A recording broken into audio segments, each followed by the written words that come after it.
to get everybody seated. Good morning, everybody. My name is Lorenzo Divino, and on behalf of the program on extremism, I want to welcome you to GW. Thank you so much for coming. We're very excited today to host this event. Very, very important for us. It's a privilege for us to host Omar Mohammed, who has recently joined the program as a fellow.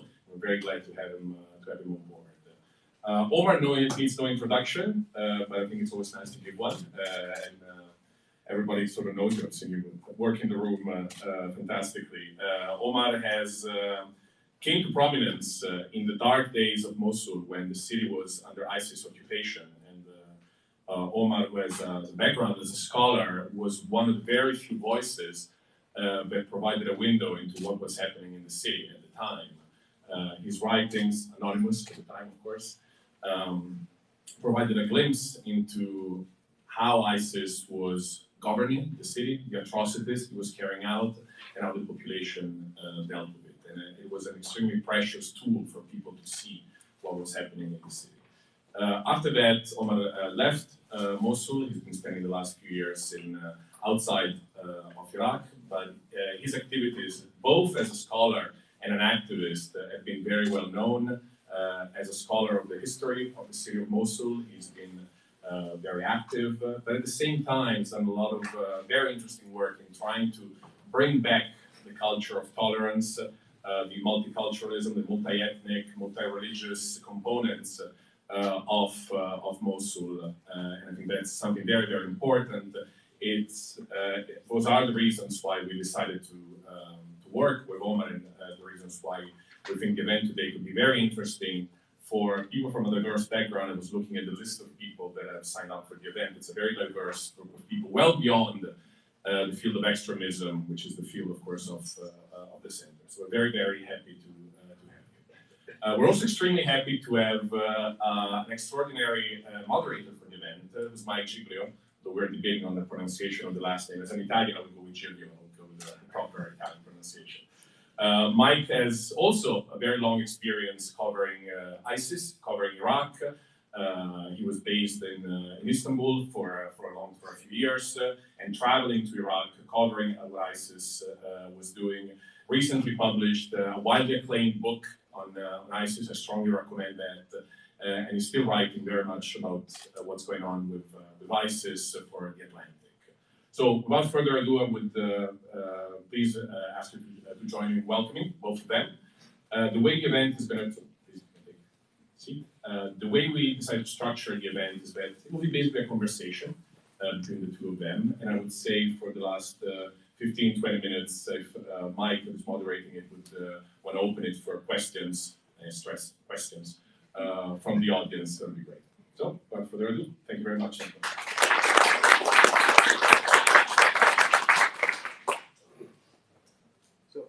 Thank you for the nice introduction. It is really an honor for me to be sitting with you. We spoke during the Battle for Mosul when you were still anonymous and I was a journalist embedded there. And you really were one of the true, most important, genuine voices on the war and on the occupation of ISIS. So it's a great opportunity for me.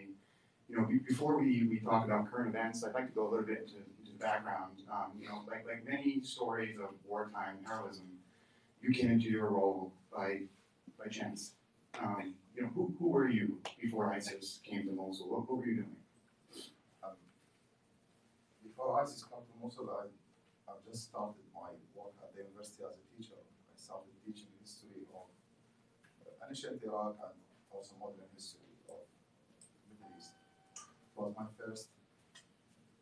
first 6 months, and then all of a sudden ISIS came. They stopped the university, they closed the department. I still remember they say, we can't hear you back here. they say it's unuseful science, so they stopped the university and they started rewriting the school books.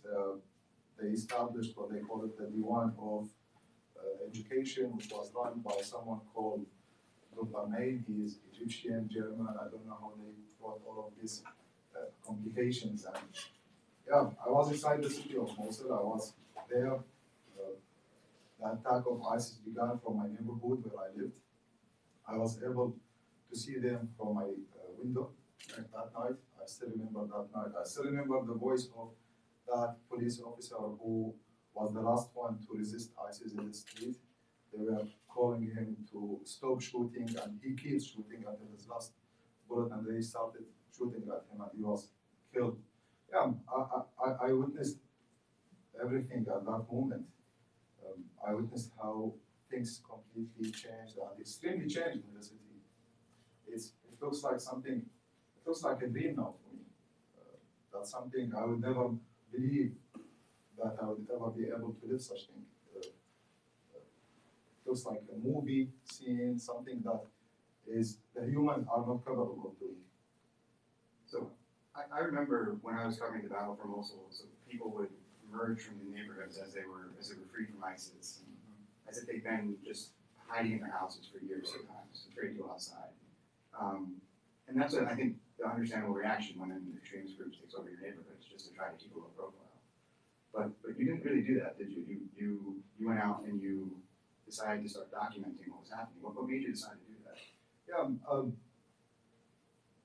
as someone who read the history of Iraq and the history of Mosul, I always found gaps in the history of Iraq. There is always a gap where you want to understand, for example, the 1958 revolution or coup d'etat or whatever they call it. There is always a gap, and this gap is the names of the people who committed crimes, or people who launched attacks, or people who were in the revolution, were involved. There is always a gap. There are no names. I found out that many of those people were criminals before, for example, the revolution. They became heroes. That's because our history wasn't written in a proper way.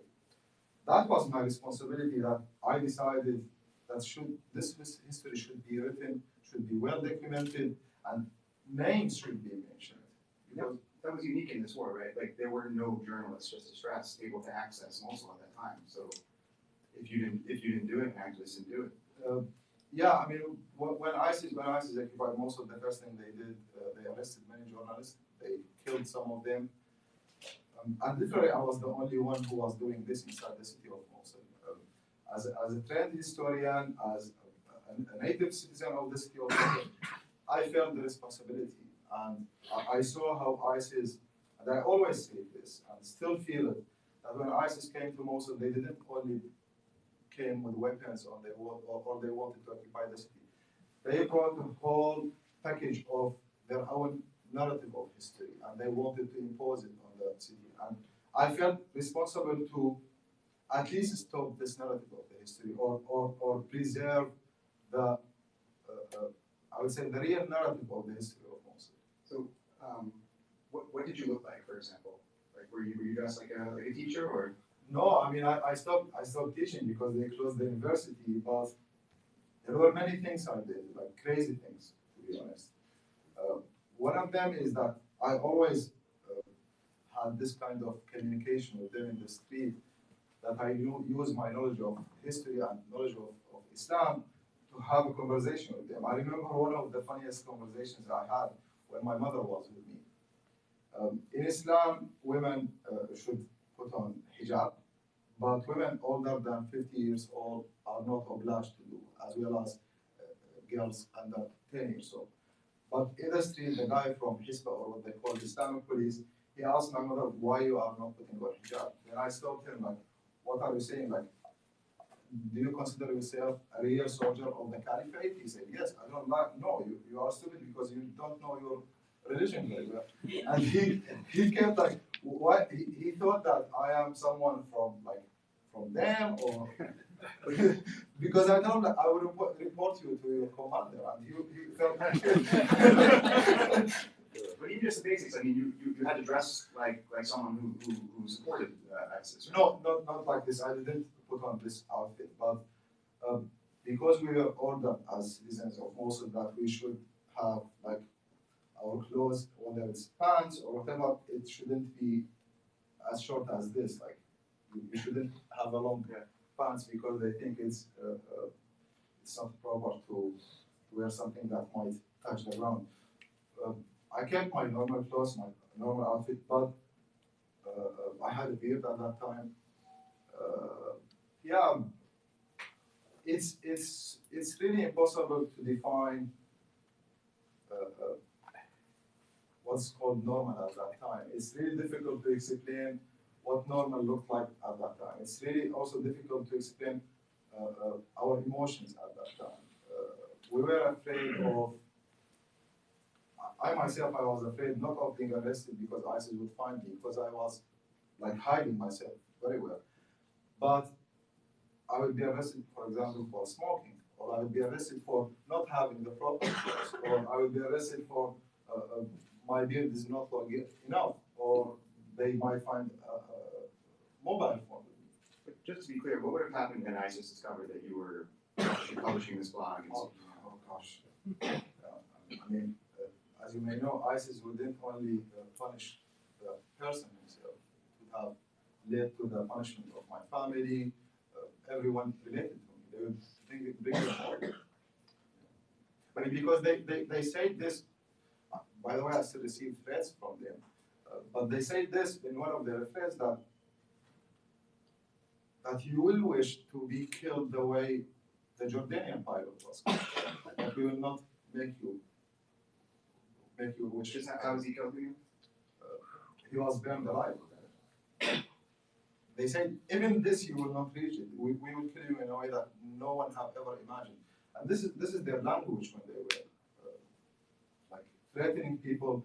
But it wasn't only in Mosul. They actually did this. The way they killed or executed people in the city of Mosul. I don't want to describe this here because I myself I don't want to remember it. But I still remember that I adapted something from a Hollywood film called Saw. If anyone knows this film, they put a gun in his in front of his face, and if he make it, he would survive. But if he failed, he would shoot himself. This is what they did, and they recorded this. They put a camera on this. And so at the time, you had a Twitter account that was very active, sharing information, and a blog that was very active in sharing information. And you weren't just picking up what you heard as you went about your life. Actually, you were making an effort at times to go and collect information, right? Going to hospitals, for example, to find out about the wounded. I mean, did you feel like you were living like a double life? I mean, what kind of anxiety was that giving you? I had several characters, to be honest. I was sometimes I looked like a religious person who was always speaking about religion and also trying to communicate with ISIS this way. I looked someone who didn't care about anything. When people, even at home, when my family speaks about something, they say, why you don't care about anything happening? Aren't you from this city? Friends of mine, they tell me like, why don't you ever talk about what's happening in Mosul? I say I don't care. I mean, but they don't know what I was doing. I had friends. I created this network of friends. For example, if I need to collect data about the killed ISIS fighters or civilian victims, I need to get it firsthand. So I go to the hospital. I get the numbers, the names. I cared about names a lot. I still care about names. Names should be documented, well documented.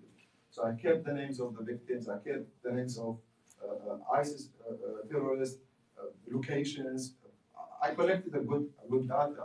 I still have the data with me. You can understand where and how people were killed by ISIS. I had friends in other places. I had a friend of mine who was a bakery that I used to work with him in the morning, so I can see things myself.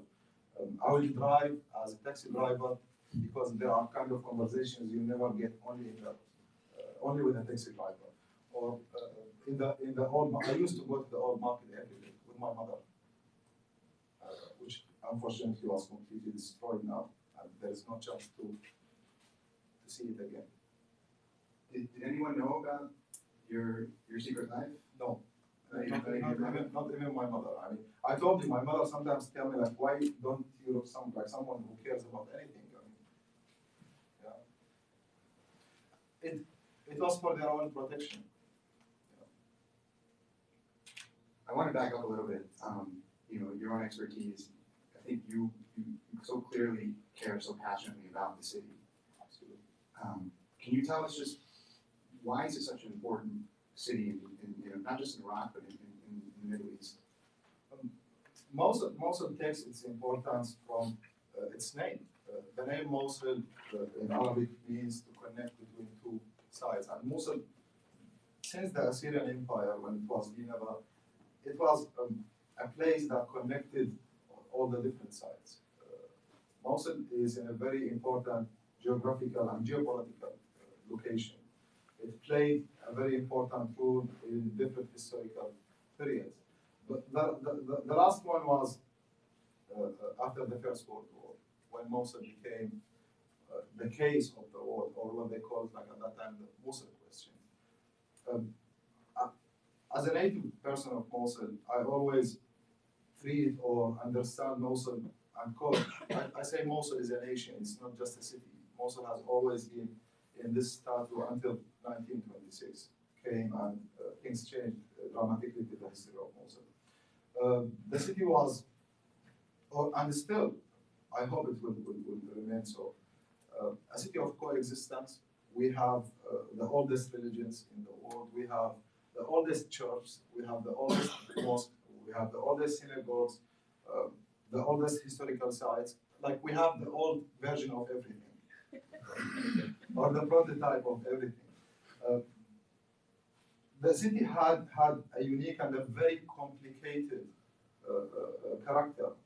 It's not easy to understand Mosul. There are complications within the society. They kept they kept their unique dialects.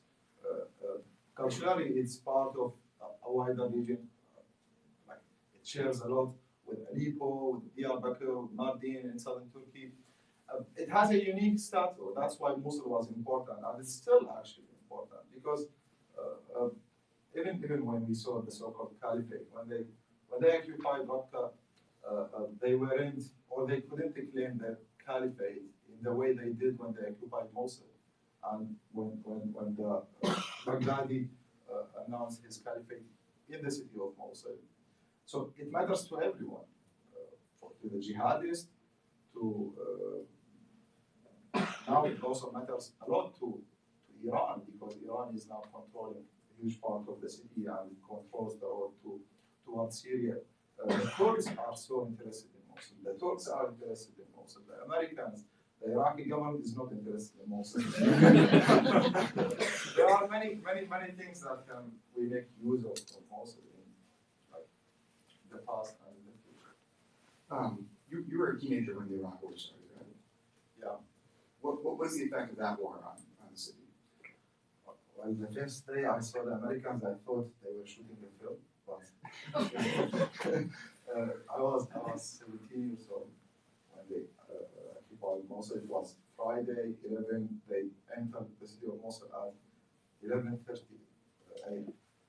And they were accompanied with some people, locals, tribal men, and a religious man, Muslim religious man, and a Christian priest. I have a fond memory of that time because in the early days we didn't understand what was happening. After a few months of the American occupation of Iraq, things extremely changed because jihadists, extremists, all of these public killing, all of them emerged as if someone just pressed a button and everything changed in the city. You start like seeing the killing of people, like mass killing, jihadists or extremists, terrorists in the street fighting, like a huge political crisis emerged in the city. Like I would say, like everything changed in the city of Mosul since 2003. Do you feel like, so obviously, the Iraq War had been officially ended in 2011, but do you feel like by 2014, just before ISIS took Mosul, was Mosul recovered from the war? Was it a stable city? I would say by 2010, things were getting better. Like the extremist groups, they kind of like stopped. It was only some attacks here and there. But after the withdrawal of the US army from Iraq, things also went badly again. As if they left from here, and Al-Qaeda and ISIS at that time, because we saw ISIS on its name, it was the Islamic State in Iraq and Sham, the Islamic State in Iraq, the Islamic State in Syria, etc. They began again controlling the daily life of the city. Since 2011, So even before 2014, when they made a military. absolutely, no, absolutely. Yeah. In 2011, 2012, semi-officially, ISIS was controlling the state mostly. Any kind of project, any kind of, they were taking like monthly payments from people in the city. They were collecting cash, they were controlling some projects in the city. If the government wants to build a school, it cannot be built unless it goes through ISIS. Of course, they have other names and other personalities working for them. So they were basically setting the stage to eventually. Absolutely. The, 2014, it was just the announcement of the public announcement of ISIS by Mosul. I want to fast forward, to the ISIS occupation a bit now, and I'd like to give the audience just a little bit of a taste of your writing. And imagine seeing this come out in 2014 when the world knows that there's basically a media blackout on the city of Mosul and no journalists can access it. And you have this blog appear from a resident. And here's something that you wrote in June of 2014. There is a silent chaos. The whole city is completely suspended. Market movement is suspended. The markets, which used to be overcrowded with people, is now empty from passersby. A city of ghosts. To live under the authority of ISIS means to abandon all of our dreams of liberty and democracy. That's what happened. What do you think Western observers, the Western media, Western governments missed about the occupation of Mosul and what it was like under ISIS at the height of its power? What they missed is they missed the side of the story of the people. They were focusing in their coverage on ISIS. They were trying to understand the roots of ISIS, but they missed the people who were living there, who were suffering, who were living horrors every day under the brutal rule of ISIS. They missed also the roots that caused this problem. They were thinking of ISIS, that ISIS just emerged all of a sudden in 2014, which wasn't. I mean, there were many things that they actually missed in the Western media and in the international media in general. Is that the human side of the story was missing. The human side of the people of Mosul was actually missing. So, in the fall of 2016, the U.S. election between Donald Trump and Hillary Clinton is about to happen, and at the same time, the battle for Mosul is set to begin. So the city is surrounded by Iraqi forces, by Kurdish forces, by Shia militia, and the U.S. is getting ready to start its own campaign of airstrikes. What was the mood among the people? They were waiting for this moment, because since January 2016, the Iraqi government was sending messages to the people of Mosul: we will come to liberate you, and next month nothing happened. So they were desperately waiting. They were desperately waiting to be liberated from ISIS. They were waiting for that moment. When they began the liberation operation, and they started from the east side of the city, and it was smoothly actually liberated that side. People felt hopeful again. They saw that they have survived and they could live their life again. Until the Battle of the West part of the city began. Things also changed for the people who were hoping to be liberated, but they saw something different. Yeah, I want to talk about that, but just to kind of hit that point, you're saying people were waiting for this moment. I know that some of the dialogue in the United States and in our politics, and even some questions I would get when I come back and visit home, people would say things like, well, people are still in Mosul at this point, don't they just support ISIS? You mentioned, someone leaving might have to think about their own safety, right? But also, what about the safety of your family or extended family? We have lived with this question of why don't you leave Mosul? I mean, we are talking about more than 2 million people. We are talking about cities were closed for these people who couldn't go to Baghdad, who couldn't, like Kurdistan opened its doors, but it wasn't enough for them.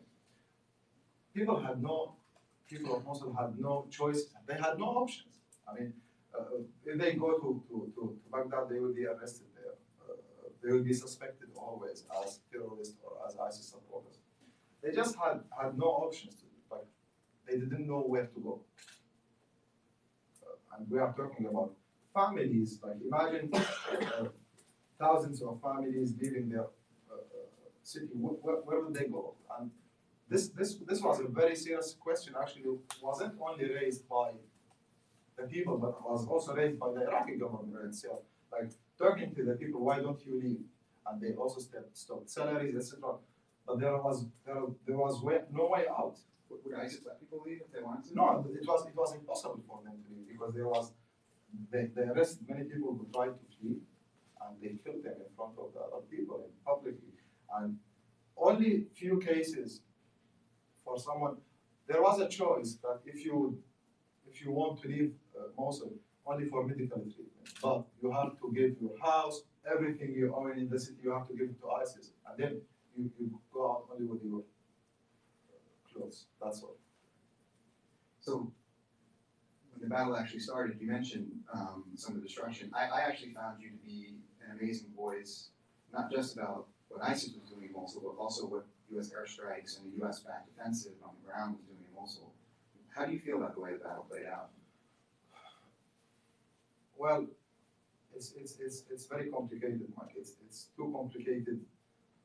The battle of Mosul, of the west side of the city, there are many political. There's two sides, right? So the Tigris goes through the city, yeah, and you have the east yeah, and west, right? Just for the context, the city of Mosul lies on two sides of the Tigris River. The east side was easily liberated. It was less damaged because ISIS easily moved from the east to the west. That was the first one. Yeah. What happened is the decision to liberate Mosul wasn't a military decision. What I mean here, there were no preparations. They didn't prepare very well for the liberation of the city. It was a political decision. Everyone, like within the American administration, the US administration, the international coalition, and the Iraqi government, they have decided we should take back Mosul. So it was a political decision. That's why all of this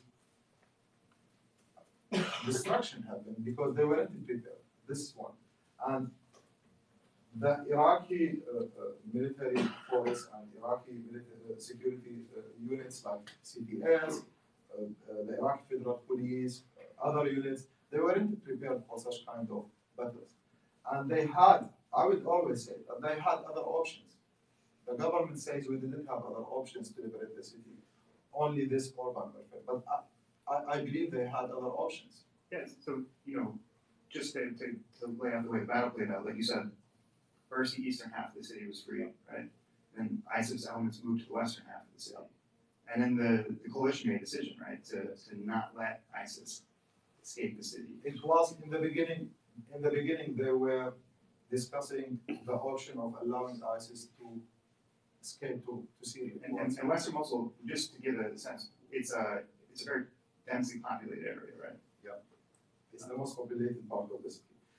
There was a decision that ISIS will be allowed to escape to, or at least to open the door for them to leave the city, and they would be killed outside the city, or the battle would be in the countryside, where there is no this kind of historical part of the city.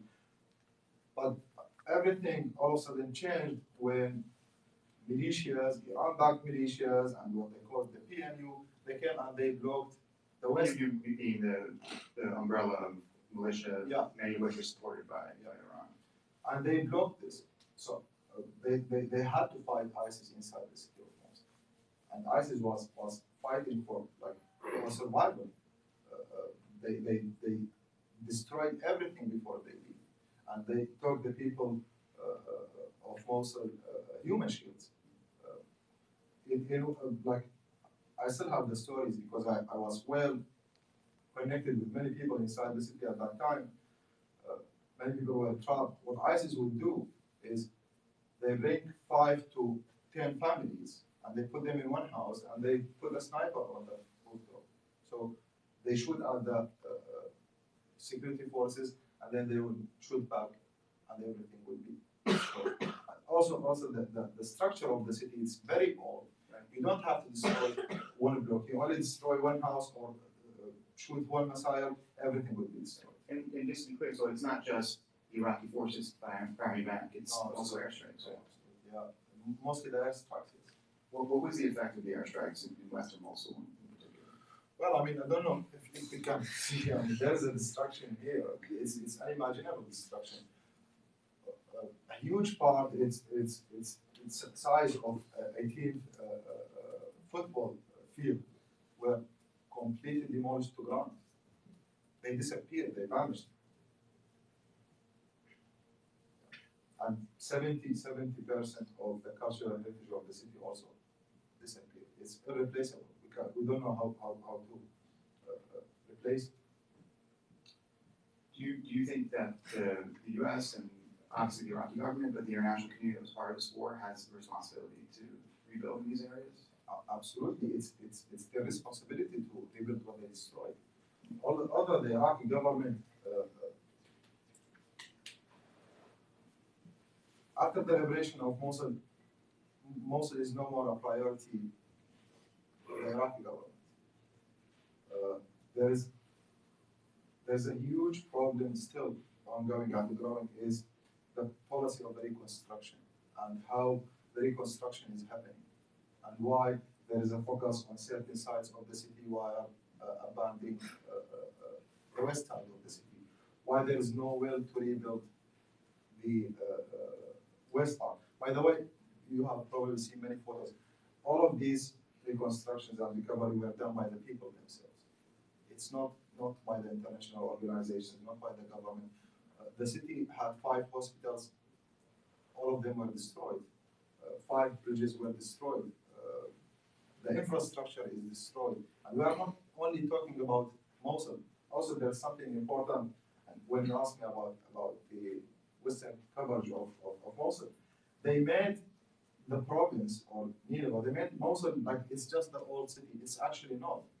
We have Sinjar, we have Tel Kev, we have Nineveh Plains, we have southern Mosul, Qayyara, and other parts of the city. They were also damaged. It's a huge province. It's not only the old city of Mosul.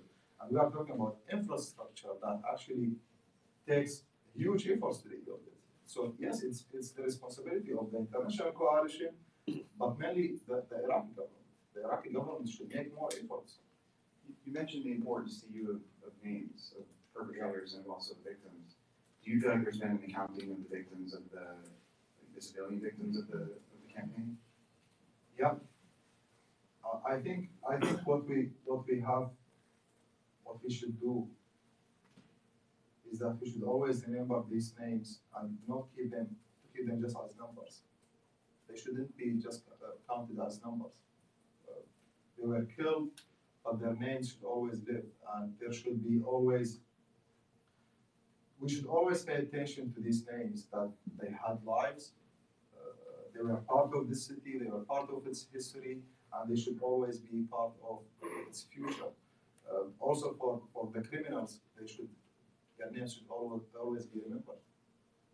So, we spoke a bit about the international efforts to rebuild, but I want to talk to you about something I know is very important to you, is the cultural revival of Mosul, and how the people themselves are trying to deal with this thing. I remember returning to Eastern Mosul just weeks after it had been freed from ISIS, and in a Humvee with the Iraqi Special Forces, and looking out my window and seeing like markets open, people flooding into the streets, and the streets were destroyed, and people sweeping away at like impossible looking piles of rubble and trying to paint doors, and it was almost like, it seemed to me almost like defiance. Can you speak a bit about the attitude of the people toward recovery? Actually, this is the spirit of the people of Mosul. they had culture, they were always producing this kind of culture. They suffered since 2003. They suffered also before 2003 because during Saddam, he supported the tribal system and he stopped and forced many people from Mosul to flee Iraq at that time because of their political opinions, because he was controlling the intellectual life. I myself, I wasn't surprised when I saw the response of the people of Mosul after the destruction of the city and the liberation. We actually organized a musical while the battle was still going on. And we played this music which was a side that represents the three religions, Jewish, Christian, and Muslims. It's the Prophet Jonah or Nabi Yunus, which was destroyed by ISIS, just to show how resilient the city is. And then you would have cultural events in the city. You would have the painters, the musicians, a female musician would sing publicly. Painters, like they organize open air gallery. You would have the cinema. They are desperate for more cultural. And the most important part was the first thing actually reopened in the city was the university. And they opened their doors again and they started rehabilitating the city. The university, professors, students, all of them returned. And young people who actually emerged because they were living in the field, but they emerged and they used their talents. They showed their resilience. And it's actually now, it's becoming even more organized. They are well organized. There is a strong civil society in the city of Mosul now. Their voice is strong. And I think this is the, I mean, if you look at the destruction and everything, but when I want to feel optimistic and hopeful, I look at these people, especially the young people, those young generation that actually didn't have to live what we lived. They didn't have to go through all of this, and they shouldn't live what we lived. So it sounds like you have, on the one hand, the people of Mosul themselves who are really anxious to move on and bring a new life to the city, but then you have government efforts which aren't really keeping pace with that. Is there any government effort in Mosul? I mean, I don't know. I'm not aware of any governmental efforts in the city of Mosul. The government still didn't decide to rebuild the airport of the city or the main hospital of the city. The people are suffering from the lack of medical and healthcare in the city. There's no hospital in the city. Anyone who wants to go for I mean, if you go to the hospital in Mosul now, there's a hospital working. All you can get is a paracetamol. If you have a surgery, if you have chronic disease, if you have serious problems, you would have to leave the city. And actually, I mean, I was talking about the bright side of the city of Mosul and this recovery. It's important to highlight this, but we should also pay attention to what's happening secretly, or it's not undercover, but it's happening in a way that silent way. That the city is becoming completely under the control, financially and politically, under the control of the militias. The militias are controlling the economical life of the city of Mosul. Again, just like what ISIS did, what is happening now. Even the international funds, you cannot do anything in Mosul. You cannot do a project without your money going through these militias because they have companies, they have people working for them, they control the economical side of the city. They have seized huge parts of the old markets of the city, especially the goldsmiths, which is the most expensive, and the economical, it's the Wall Street of Mosul, the goldsmith market. They control it now. And the city is also still suffering. No one can transfer money from or to Mosul anymore. It's a crime. Is there a danger of losing Mosul again in a different way? Absolutely, yeah. Absolutely. It's ISIS would find other reasons, would build its propaganda again based on what happened, ISIS will always use like, look what the Iraqi government did to your city. They destroyed it and they are not rebuilding it. And ISIS is using this actually propaganda. But most importantly is what the militias are doing. And ISIS find it easily to use this propaganda to show the people that if you don't stand with us, this is what will happen to you. Because the militias are going actually beyond government. They control everything. And I'm not sure if I am safe enough to talk about everything, but it's the reality. So on that note, before we go to questions, I want to ask you just on a personal level about the decision to unmask yourself and what that was like for you. Well, to be honest, I got so tired of hiding. I mean, I just needed someone to speak to. I wanted to tell someone that this is me. I'm Omar Mohammed. I'm Mosul Eye. Most important, I want to tell my mother. What's your reaction? She said, I always suspected you.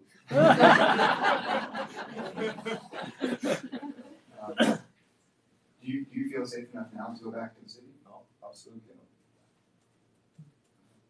I think that tells us everything about where it's at right now.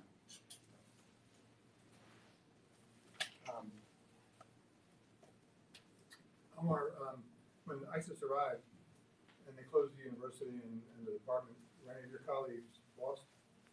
Sorry? Were any of your colleagues in the department and the university, were they arrested, possibly killed? Some yes. Some who refused to because ISIS called back the university staff, especially the administration.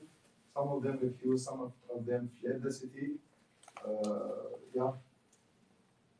Also, are you writing a book? Yeah.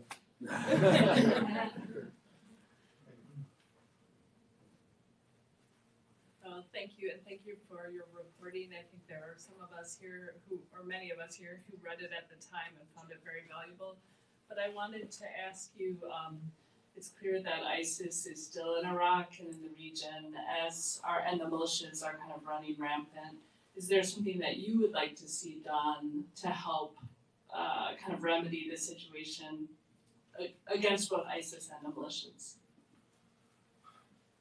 I mean, the only way to get rid of ISIS and the militias is to build a real democracy in Iraq, to help the people restore their lives. The recovery of Mosul is essential to stop ISIS from coming back again. If we can't see a normal life in the city of Mosul again, ISIS will always find a space to re-emerge.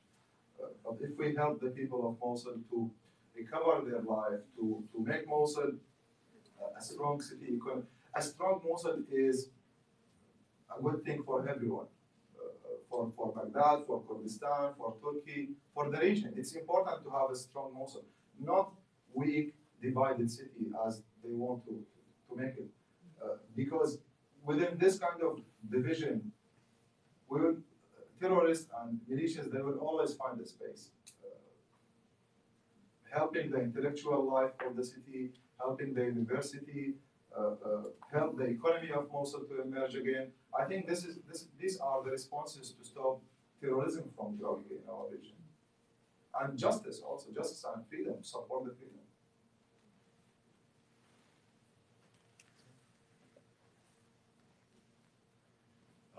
I've had the privilege and opportunity to talk with Omar many times, but I never run out of questions.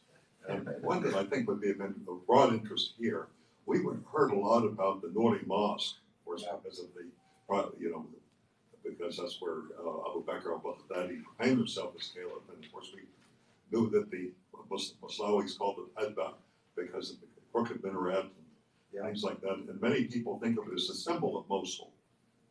Is it being rebuilt, or will it be? Yeah, it's under reconstruction now by the UNESCO, funded by United Arab Emirates and the European Union. They are in the early stage of the recovery. They have an initiative called Revive the Spirit of Mosul, where they will rebuild the mosque and the Latin church. Those are two important sites in the city of Mosul. And there are other historical sites are being reconstructed. Yes, there's a good work on the cultural recovery of the city, but not the infrastructure, unfortunately. Back. You had mentioned that you wanted to counter some of the ISIS narratives. What were the narratives that you wanted to counter, and how did you counter them? The narrative that ISIS brought was they wanted to build a history of the city that should always focus on you were born to be jihadist, and your task in your life is to fight against what they call them crusaders. Also, they built their own history of they brought back the what they call the jizya, this concept of the dhimmis, the concept of Beitul Mal. They changed the names of the classes of the people. For example, the people of Mosul were divided according to ISIS as what they call the first class were the jihadists, the second class were the foreign jihadists who came from abroad, and then you have the middle class, the supporters, and then what they call them Amma, the commoners, and normal people in Mosul were from this. They wanted to rebuild and reconstruct the history based on their extremist perspective and extremist understanding of the Islamic history. And we don't want this because Mosul is not an Islamic city, it's not Arab city, it's not Kurdish city, it's a city of diversity, and Mosul should always maintain this identity. That's how we try to stop ISIS from imposing its narrative by pushing back that Mosul is not a city belongs only to one group. It belongs to everyone who was living in the city, and it's a city of diversity.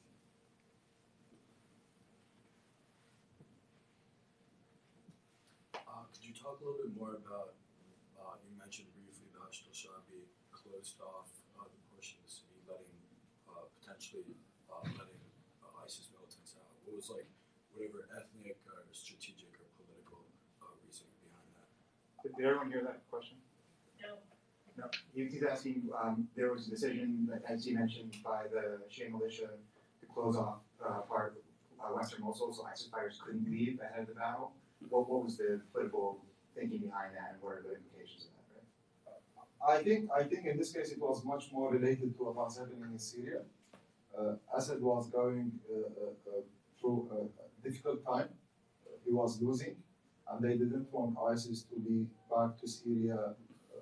That might affect him badly, so they stopped because this was related to Iran's policy in the region.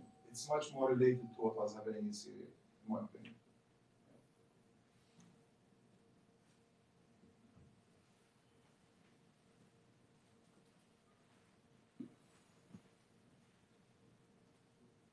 Well, thanks for speaking with us today. Appreciate it. Thanks for mentioning the series too. It's much appreciated.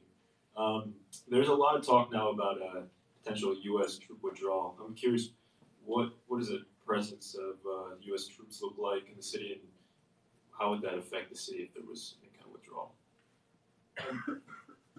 You can't see presence of the American troops in Mosul, but they are keeping the balance there, especially in their military base in Hayara, southern Mosul, and in other bases.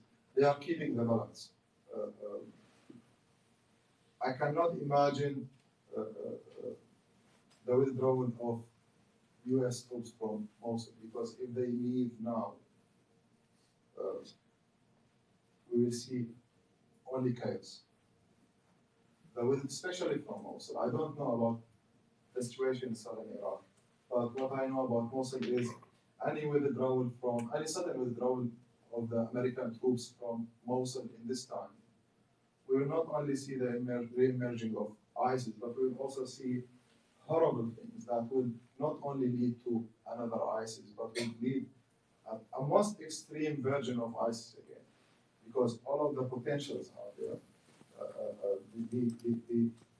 We still have a very important problem that hasn't been addressed very well, which is what they call them the ISIS families. We have people still living in camps. Imagine if ISIS would recontrol these camps again and re-emerge again. Imagine what would happen. What we have seen in 2014 would be only a normal thing of what we would imagine.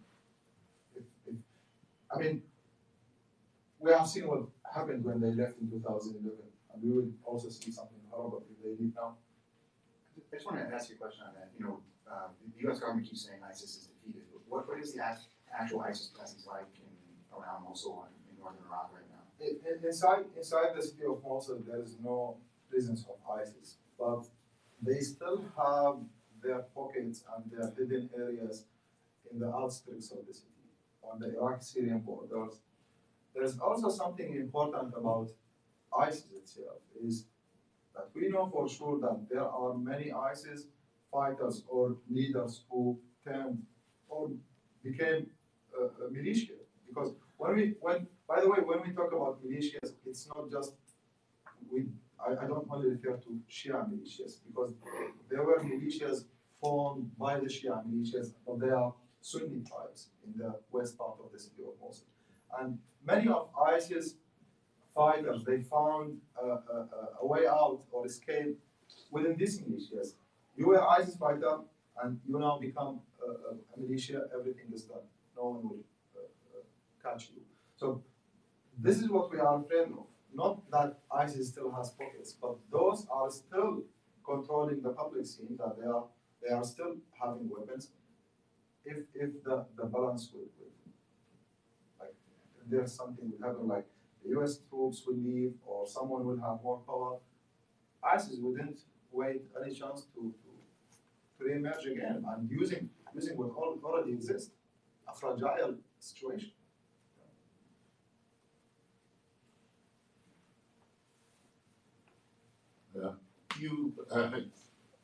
You told me something I didn't know, a lot of things I didn't know, but one thing I didn't know was that as early as 2011, ISIS had established itself in many parts of Mosul and running protection rackets, et cetera, with the business people.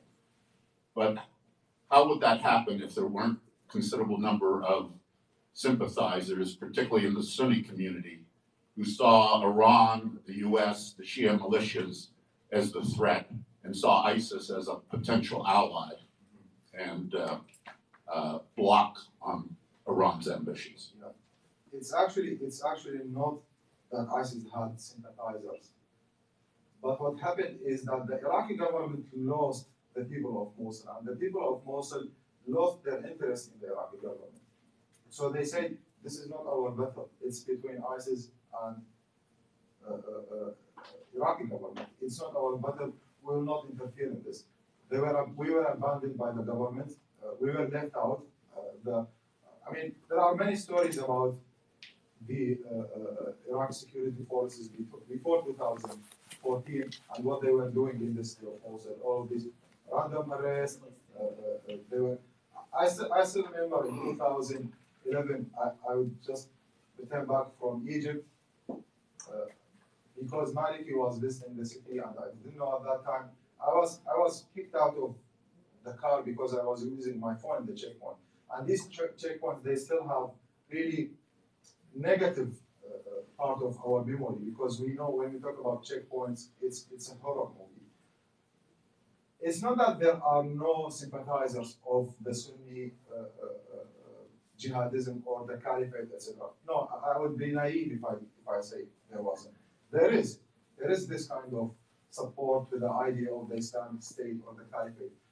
But I cannot say that Mosul itself, as a city, would sympathize this idea. It was the connection between Baghdad and Mosul was cut off. And when this gap happened, when this vacuum happened, ISIS found a space there.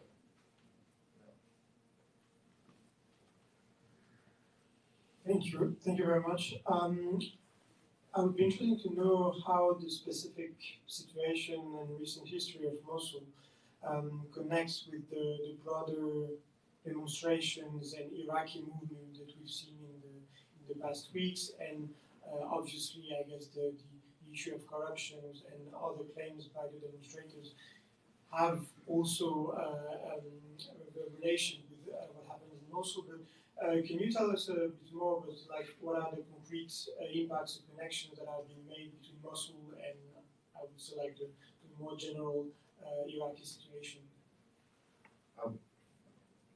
Mosul seems to be disconnected from what's happening in Iraq for many reasons.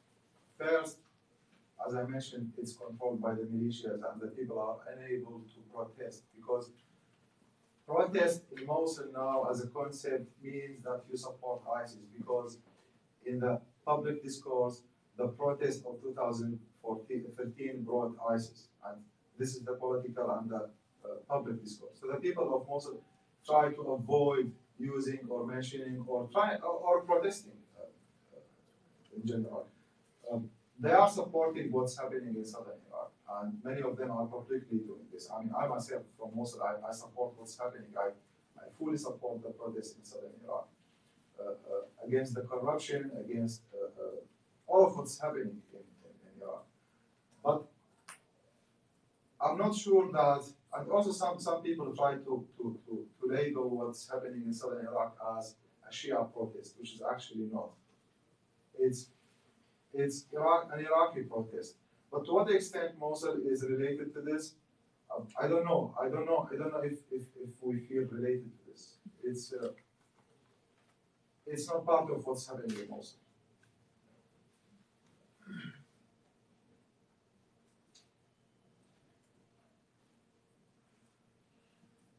I'd like to address a question to the other gentleman, Mr. Gigio, is that your name?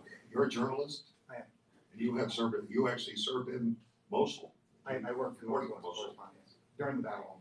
What were the conditions like for journalists in Mosul during that time? We were embedded, so I would go into Mosul in armored Humvee, and in my case, I was embedded with the Iraqi special forces who were leading the battle for much of it, and so it was kind of just a very straightforward military embed. And then when I mentioned going back into the city, and also after the battles, I also try to do that sometimes without an embed to try and get a more accurate picture of what civilians really thought about what had happened. Understanding that when I'm with the military force, I don't necessarily get the most honest answers from the population. And in that case, it was trying to do very short trips to neighborhoods and not stay too long, in case there had been some ISIS remnants still in the area.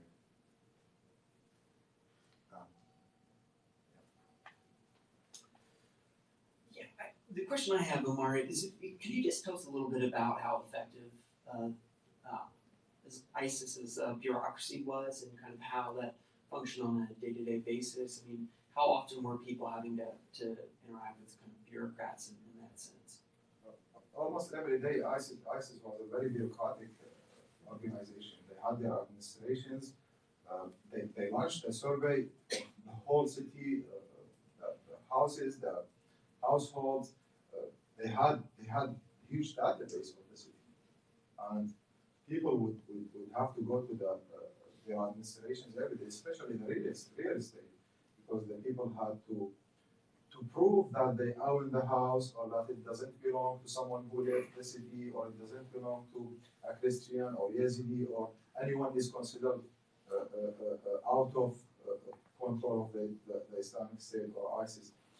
But also most importantly is the most active part of ISIS administration was the Hisba or the Islamic police, because they were embedded in the streets and they were controlling and monitoring the daily life of the city, looking for what they call violations of the Sharia law. They were arresting many people every day, especially those who run away from the prayer, from the mosque. When there is a call for prayer, some people start running because they don't want to reach their house and they don't want to go there. But ISIS managed to catch them. I mean, so they were doing this. They were they were searching houses almost every day. They had many bureaucrats. I mean, they were documenting everything about their work. They had also a special department called. It's not the Islamic police. It was much more the intelligence. They called Al-Amn al-Am, and they also had intelligence departments. They had what they call the Diwan al-Jund or the military. They had the police department. They had also a department for the tribal affairs, what they call the Bayt al-Mal or the House of Money. Yeah, they had these these administrations. That's what I try to answer when I say they try to impose their own historical narrative on the city. When they started using these vocabularies and concepts and terms to impose it on the city. I am aware that, and I know that some people are still sometimes, even it was very short time, like 3 years, probably 3 years, there are some young people, especially children, they are still affected by these concepts. Sometimes they need to go to the police, they say, let's go to the history. I mean, unconsciously, I mean, they don't know, because ISIS was like so much active in the daily life of the people. Yeah.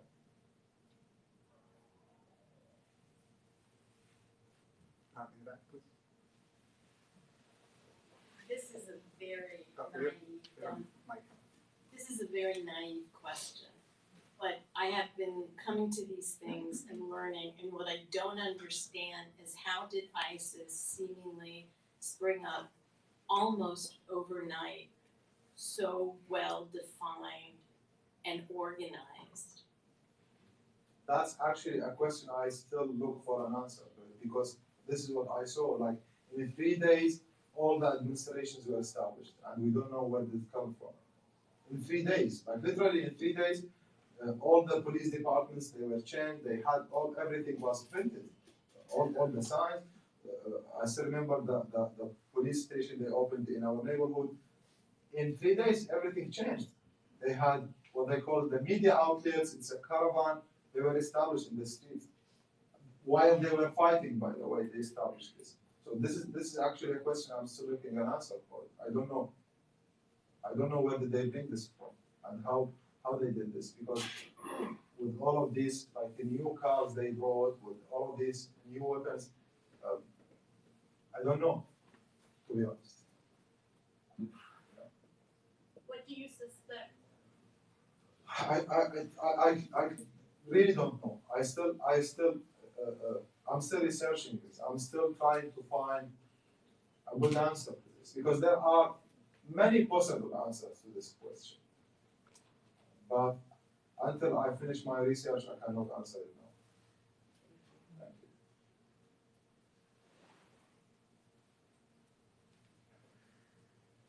Thank you very much. You mentioned earlier foreign fighters, people who came from abroad to Mosul and surrounding areas. Can you talk to us a little bit more about your experience with foreign fighters and your interactions with them? Yeah, there were many foreign fighters in the city of Mosul not because they were embedded in Mosul, but they were considering Mosul as their vacation city. So when they fight in Syria and other parts, and they go for holidays, etc., they come to Mosul because they were feeling really comfortable as they were given the best neighborhood of the city. This was in 2014 to early 2015 until the airstrikes came and changed everything. We weren't able to see many foreigners publicly, but I had information, and when I was in this, I knew that many of them were working in the ISIS media outlets, the ISIS media administration. They were working in the finance department of ISIS. Many of them were also working in these kind of, not Hisba, because they weren't given this role, but they were working in more administrative role, but we also see fighters, and also some of them, you can see them walking in the street. These are the foreigners from Western, from the West, from Europe and the other cities. The other part of the foreigners who came from Asia, those who were much more active in the ISIS sections of building bombs, the VPID and other aspects. Yeah. And we would see more Asians than Europeans in the daily life.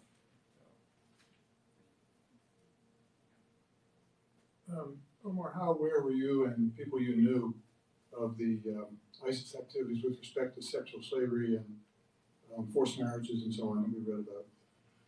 Thank you. Yeah, this was well known and kind of documented as well. When they occupied Sinjar and they did what they did, like this horrible, unimaginable genocide against the Yazidis.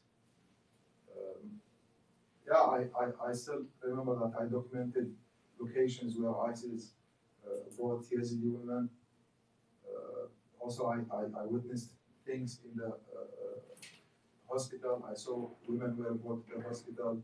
I documented in the hospital for a friend of mine who was a doctor who told me that 3 women actually killed themselves. They committed suicide because they wanted to. I mean, it's horrible. Yeah. So we have time for one more question. So let's do one. Okay, I have one more. Just you're speaking to an audience in DC, a lot of people at think tanks, from the government, journalists. Is there something that you think America still gets wrong in its understanding of Mosul and Iraq today?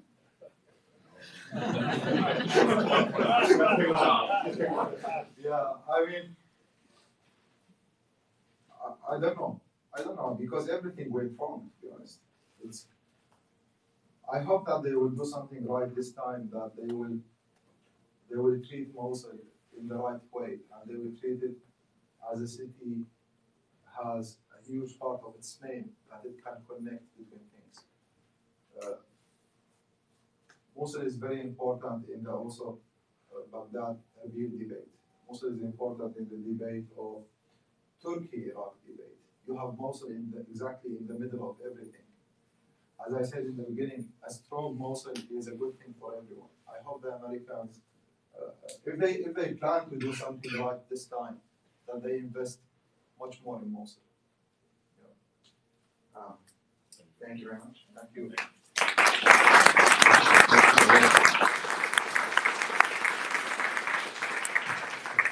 Just very briefly, just want to thank again both of you. I want to thank Omar really for how you told your story. I think it was a fantastic mix of passion, but very personal issues, obviously, but with an analytical clarity. I think it's a combination of two that makes your work very, very powerful. And we look forward to the work you're going to be doing with us and the book, apparently. So that's. By the same token, I want to thank Mike. I think it was a wonderful way of moderating and interspersing also your experience, which are also condensed in a book that is already available. And I really want to thank both of you for today. It was great. Thank you very much. And I hope you see you guys.